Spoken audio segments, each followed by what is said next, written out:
Hi, so here's another instructional video for you, and it's not just an instructional video, it's also a fashion show. Do you like my new jacket? I was told that my new jacket is kakoi desu. Cool. Okay, whatever. Yeah, the fashion's not as important as the instructional video. And this instructional video is on landing positions, and what's really conspicuous when you go to a particularly like maybe a novice or junior level local event. I just noticed that so many jump landings are really awful.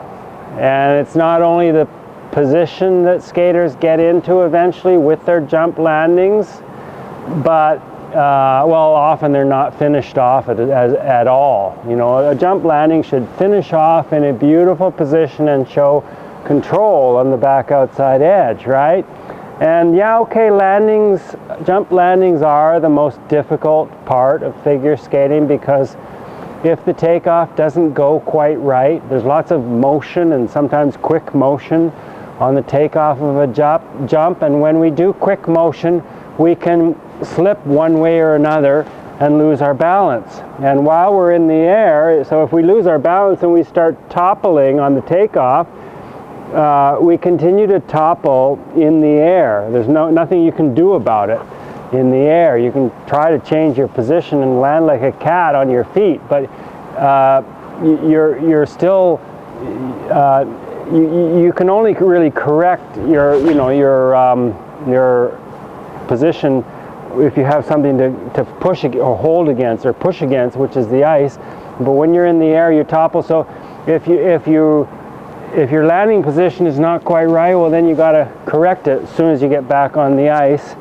And so I'm not saying it's easy, but I think skaters should maybe obviously spend more attention and put a little bit more focus, not only on their optimum landing position, but on the action and smoothness of the landing. We also see a lot of clunky landings, you know, landing with a weak ankle where the blade clunks on the ice, and various things going on. We want to land on a fairly straight leg and then bend all those joints fighting gravity so that we have a nice smooth landing.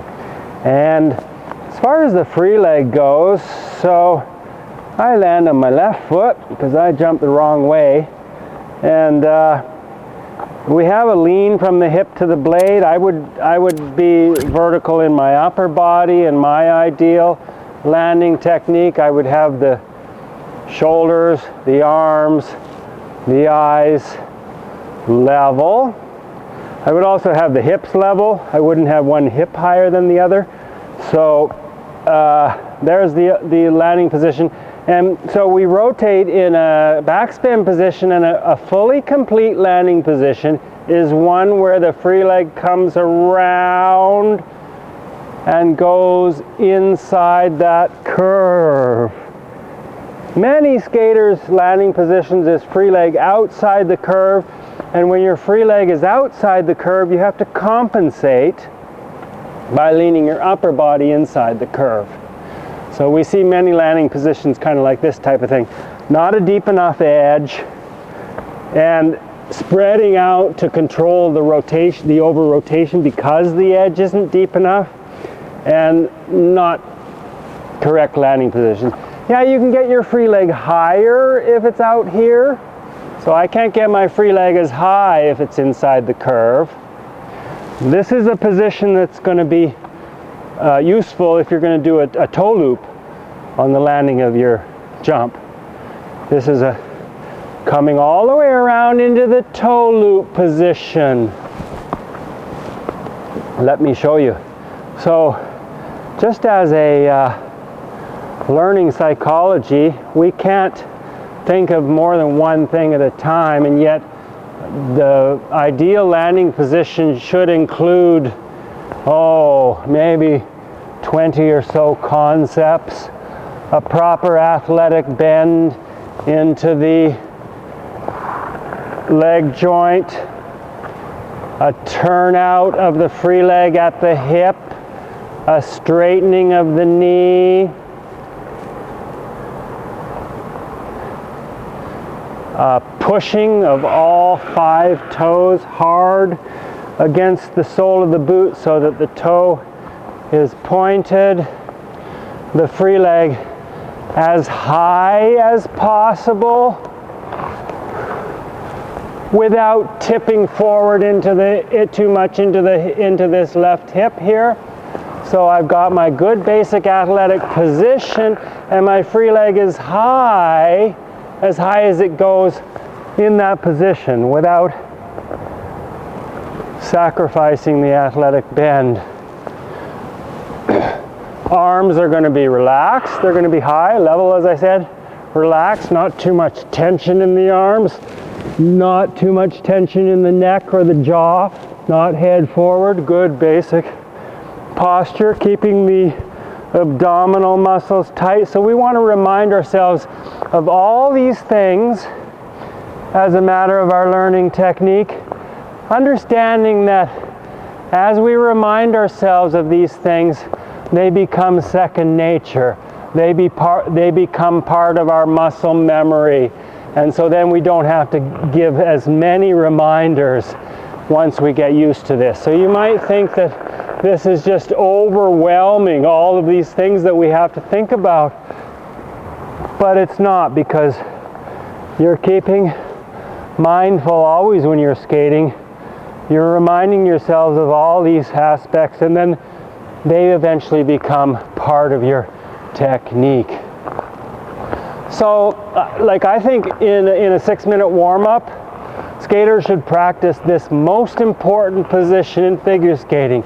Get a little speed, step on a nice deep edge, and practice the control and position of your landings. Yeah, that's what I do when I go out of my 6-minute warm-up. It's a priority to practice the control of that. You know, and on and on and on. There's many other things. Like I don't want to be too far back on the blade. I want to have correct, like, all these fundamentals that apply to everything we do out here, like using the foot well, relaxing well into the foot so you have stability, and on and on and on. Having the hands in an attractive position, not lazy and droopy, not one like randomly in some wonky position.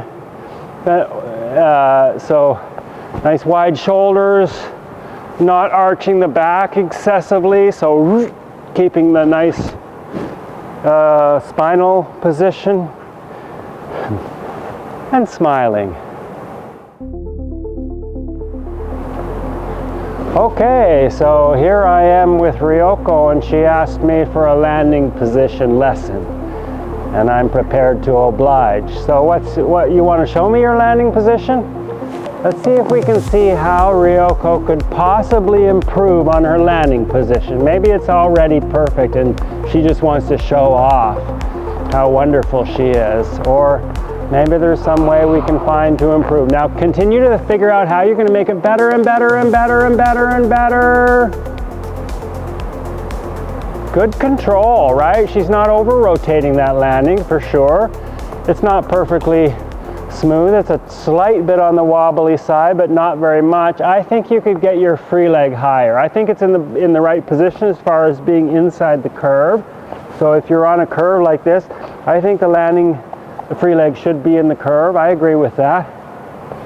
Yeah, but I think maybe like your free leg is pretty close to the ice, so I think maybe you could work to get it a little higher. That would be considered more attractive.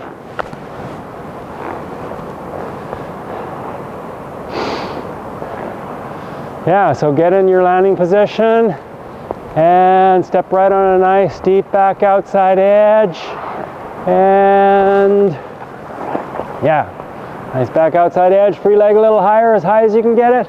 That's a little higher. Yeah. I would say that you don't have symmetry in your arms. Symmetry is nice. One arm is not the same as the other. I think we have a slight bend in our elbow so that from the fingertip to the fingertip, it's a round position. I think your arms are maybe pulled back a little bit too much, especially one. So try to think now this time about how you can make an ideal arm position. Yeah, high enough, and yeah, something like that. Yes. Yes, very good. Now let's see if you can do that on your landing position.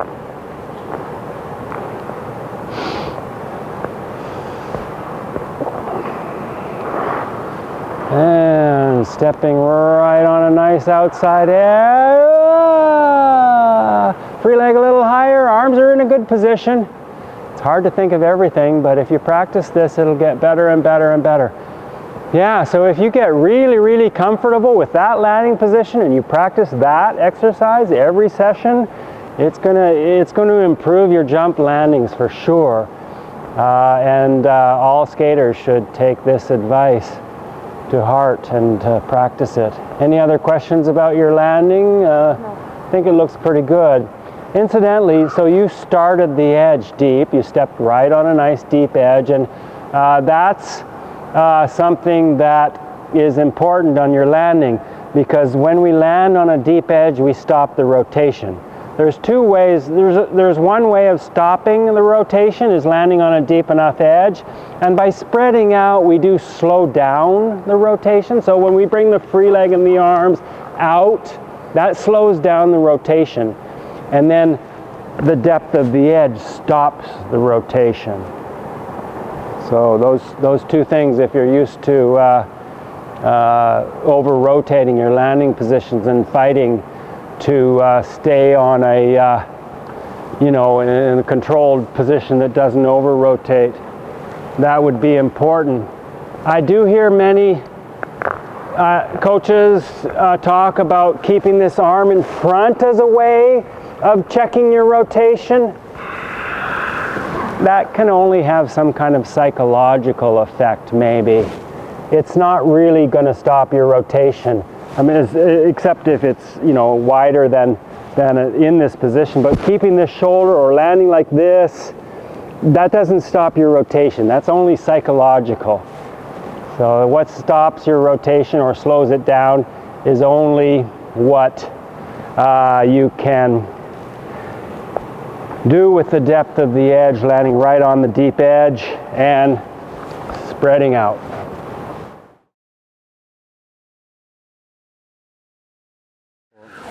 Okay, so I'm here with my acolyte and cameraman and chauffeur Kaz, and he has a question about landing positions, and you're going to show us your landing position, right? Oh yes, I'll just go around. Misete kudasai.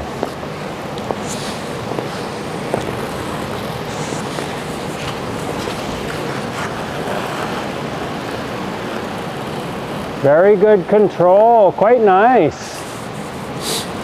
Yeah, it's quite nice. I mean, you didn't hold it super long, but you held it long enough to show us that you had good control and you weren't over-rotating. Yeah. You have any question or comments about your landing or something you're struggling with? Well, my coach before taught me how to stop the rotation by turning the head to the right.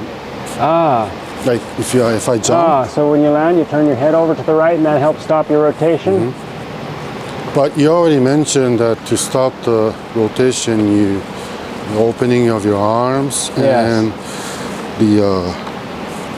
the leaning edge. Yes. So the head, having the head here or here, has nothing to do with stopping the rotation, unless maybe somehow if you keep your head over here, maybe somehow that's going to get you to deepen your edge or do whatever's necessary, not because you think.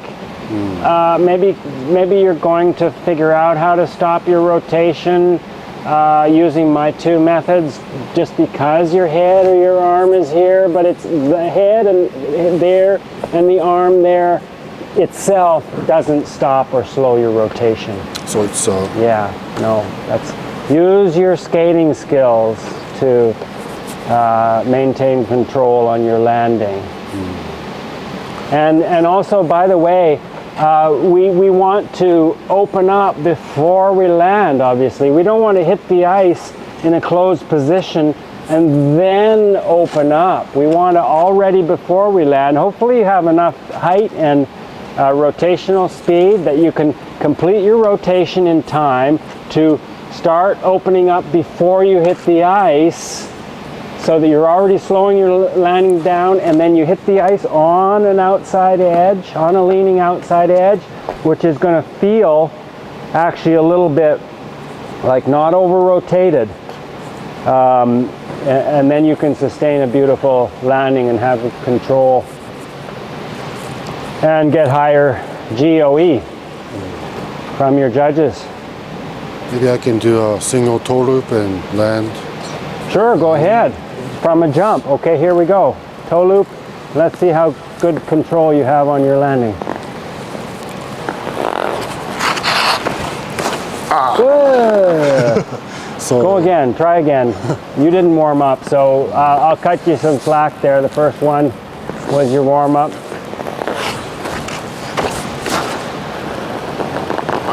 Yeah. And you can see that Kaz does have this tendency to curve too much on the landing. And when you curve too much, this becomes, now if I curve too much, it opens up, the free leg opens up. So to keep, you can't curve it too much. To keep it, you want to keep it there. This is a mistake on a landing. But not too bad.